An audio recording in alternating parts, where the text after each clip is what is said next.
হেমন্তের কনকনে ঠান্ডায় সন্ধ্যার পর সোনারপুরের বিভিন্ন জায়গায় সক্রিয় হয়ে উঠেছে মাটি চুরি মাফিয়া চক্র। অভিযোগ, সোনারপুরের গ্রামীণ এলাকায় ফাঁকা জায়গায় জমি থেকে অবাধে মাটি কেটে পাচার করছে প্রমোটার ও দালাল চক্র। চাষের জমি, যেখানে মূলত সবজি চাষ হয়, সেই জমি মাটি মাফিয়ারা পুকুর কেটে খনন করে চলেছে। এই এই চুরি মাটি ভরাট হচ্ছে কোনো জলাশয়, পুকুর, ডোবা, যা পরিবেশের ভারসাম্যকে একরকম রক্ষা করতে ব্যাপকভাবে ক্ষতি করছে। কালিকাপুর ২ নম্বর, প্রতাপনগর, রায়পুর সহ অন্যান্য জায়গা থেকে মাটি কাটার অভিযোগ আসছে। জেলা প্রশাসন সূত্রে জানা গেছে, সোনারপুরের ব্লক ভূমি সংস্কার আধিকারিক ঘটনার প্রাথমিক তদন্ত শুরু করেছে এবং সোনারপুর থানায় অভিযুক্তদের বিরুদ্ধে লিখিত অভিযোগ জমা দিয়েছে। সূত্রের খবর, ভূমি সংস্কার দপ্তরের অনুমতি ছাড়াই পে লোডার দিয়ে রাতের অন্ধকারে চাষযোগ্য জমি থেকে মাটি কেটে অবাধে বিক্রি করার চক্র চলছে। স্বাভাবিকভাবেই প্রশ্ন উঠছে, কারা রয়েছে এই মাটি চুরি চক্রের পিছনে? কেন চুপ গ্রাম পঞ্চায়েত, পুলিশ প্রশাসন ও এলাকার বিধায়ক?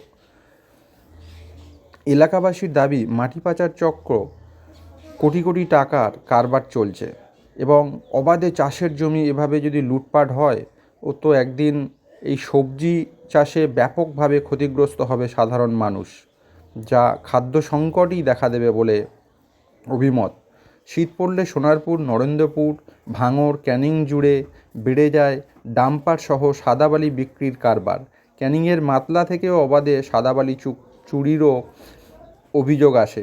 ভাঙড় সহ বাসন্তী রোড, ভোজেরহাট, নারায়ণপুর সহ হাতিশালায় চলছে অবৈধ দোকান ও খাল পার বুঝিয়ে মাটি ফেলে ভরাটের অভিযোগ। কালিকাপুর পঞ্চায়েতের প্রধান তাপস বিশ্বাস জানিয়েছে, মাটি কাটার খবর পাওয়া মাত্রই আমরা সোনারপুর থানাকে বিষয়টি জানিয়েছি। মাটি কাটা সাথে সাথে বন্ধ করে দেওয়া হয়েছে সোনারপুর থানার তরফ থেকে। তবে এই ঘটনাকে কেন্দ্র করে রাজনৈতিক তরজাও শুরু হয়েছে। সিপিএম নেতা সায়ন ব্যানার্জির অভিযোগ, তৃণমূল নেতা ও পুলিশ প্রশাসনের মদতেই চলছে এই মাটি চুরির ব্যবসা। কাটাকাটি কেন করেছে? এগুলো কি হয়েছে? এটা কোথাকার জমি কারা নিয়েছে, এই ফসল করেছিল, তার পয়সা দিয়ে সে কেটে পড়েছে। আমি এখন কি বলবো? এখান থেকে মাটি তুলে হ্যাঁ, মাটি দিলে আবার কোন দিকে নিয়ে যাচ্ছে? কারা তুলছিল? ভাই কারা? আমি এটা বলতে পারি না। এটা কি কখন হতো? কাজটা কখন হতো? আচ্ছা, রাত্রি 12টা গাড়ি দুটো বেশি দিনের বেলা কাটবে না, হাতির বেলা মুসলিমরা হাতির বেলা 12টা করে মারি আর 2টো করে বেশি চলছে চলছে সারা রাত গাড়ি চলছে। মাটি সোনারপুরের দিকে যাচ্ছে, বাড়িপুরের দিকে যাচ্ছে, নানান রাস্তা আছে। আমরা বলতে পারবো না ভাই। দিনের বেলা কাটবে না, দিনের বেলা ঘুমাই যায়। এটা হ্যাঁ। কবি ছিল, মূলো গাছ ছিল, ভেন্ডি ছিল।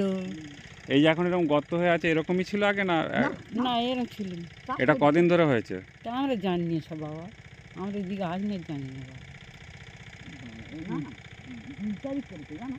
তো বলো তো, এটা আমরা চিনি না কারা হচ্ছে কি মাটি কাটছিল। কতদিন ধরে কাটছিল? 2 দিন 4 দিন হচ্ছে। আচ্ছা,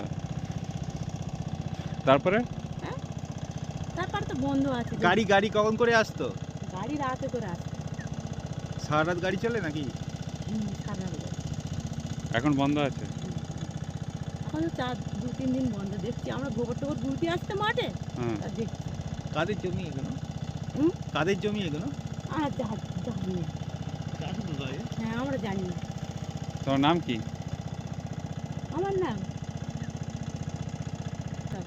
অঞ্জলি সরকার।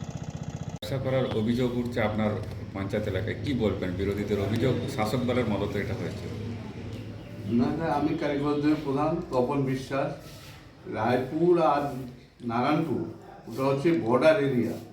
আর রায়পুর মৌজাতে নেই যে রাত্রেবেলা যে কোনো অসাধু চক্র তারা যে মাটি ব্যবসা করছে আমরা জানবো, কিন্তু যখন আমি খবর পেলাম সঙ্গে সঙ্গে পুলিশকে ইনফর্ম করলাম এবং বড় পুলিশও পাঠিয়েছিল।